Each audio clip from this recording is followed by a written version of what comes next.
Good morning. ഞാൻ ഇന്നൊരു നല്ലൊരു ടിപ്പ് വന്നിട്ടുണ്ട്. എത്രയോ പെൺപിള്ളേരും ഭയങ്കര വിലയുള്ള ക്രീമും മുഖത്ത് പുരട്ടി സ്കിന്ന് മിനുസാൻ നോക്കും. They try to shine their skin with costly creams which are full of chemicals and we do not know the after effects. അതുകൊണ്ട് ഞാൻ ഇന്ന് നല്ലൊരു ടിപ്പ് കൊണ്ടുവന്നു. നിങ്ങൾ ചോറ് ബോയിൽ ചെയ്യുമ്പോൾ ഒന്നീ പാത്രത്തിൽ വെക്കും, അല്ലെ കുക്കറിലിടും. കുക്കറിലിടുമ്പോൾ ആ വിസിൽ അടിക്കുമ്പോൾ ആ സ്റ്റീം അതിൻ്റെ അടുത്ത് ചെന്നാൽ മതി. It is as good as steaming മുഖത്തും കിട്ടും, ശരീരത്തിൽ ചെസ്റ്റിൻ്റെ മേളിലും കിട്ടും. അന്നേരം നല്ലൊരു ആശ്വാസമാണ്.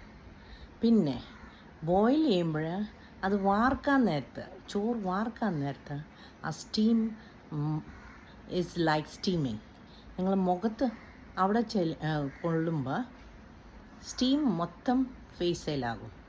ആ steam, rice water steam is very good. It is as healthy as any other costliest cream in this world. Thank U.